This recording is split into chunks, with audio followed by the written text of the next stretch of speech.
Madam, ಮುಖ್ಯಮಂತ್ರಿಗಳು ಕೇಂದ್ರದ ಅನುದಾನ ತಾರತಮ್ಯ ವಿಚಾರವನ್ನು ಮತ್ತೆ ಪ್ರಸ್ತಾಪ ಮಾಡಿದ್ದಾರೆ.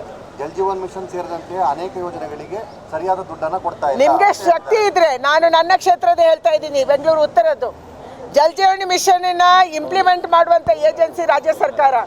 ಯಾವ ಟೆಂಡರ್ ಅನ್ನು ಕರೆಕ್ಟ್ ಆಗಿ ಕರೆದಿಲ್ಲ. ನೀವು ಎಲ್ಲಿಗೂ ನೀರು ಕೊಡ್ತಾ ಇಲ್ಲ. ನೀವು ಯಾವುದೇ ಊರಿಗೆ ಹೋಗಿ ದುಡ್ಡು ಕೇಂದ್ರದಿಂದ ಇಷ್ಟು ದೊಡ್ಡ ಪ್ರಮಾಣದಲ್ಲಿ ಬರ್ತಾ ಇದೆ. ಹಿಂದೆ ಇದೇ UPA ಸರ್ಕಾರ ಇದ್ದಾಗ ಟ್ಯಾಕ್ಸ್ ಡೆವಲ್ಯೂಷನ್ ಕೇಂದ್ರದಿಂದ ರಾಜ್ಯಕ್ಕೆ 32% ಬಂದರೆ ಇವತ್ತು ನಾವು 42% ಕೊಡ್ತಾ ಇದ್ದೀವಿ. ನಿಮಗೆ ಸಾಲ ತಗೊಳ್ಳೋಕ್ಕೆ ಅವಕಾಶ ಮಾಡಿಕೊಟ್ಟಿದ್ದೀವಿ. ನಿಮಗೆ ದುಡ್ಡು ತರಕ್ಕೆ ಅವಕಾಶ ಮಾಡಿಕೊಟ್ಟಿದ್ದೀರಿ.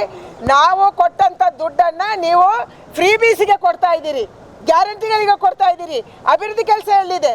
ಇವತ್ತು ಜಲ್ ಜೀವನ್ ಮಿಷನ್ ಇರ್ಬೋದು, ಬೇರೆ ಬೇರೆ ಯೋಜನೆಗಳಿರುವುದು, ಕೇಂದ್ರ ಕೊಟ್ಟಂಥ ದುಡ್ಡನ್ನು ದುರುಪಯೋಗ ಮಾಡಿಕೊಂಡು ನಮ್ಮ ಮೇಲೆ ಆರೋಪ ಹೊರಿಸುವಂಥ ಕೆಲಸವನ್ನು ಮುಖ್ಯಮಂತ್ರಿಗಳು ಮಾಡ್ತಾ ಇದ್ದಾರೆ.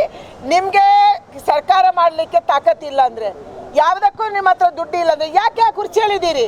ಕುರ್ಚಿ ಬಿಟ್ಟು ತೊಲಗಿ. ಇದನ್ನು ಇವತ್ತು ರಾಜ್ಯದ ಜನ ಕೇಳ್ತಾ ಇದ್ದಾರೆ.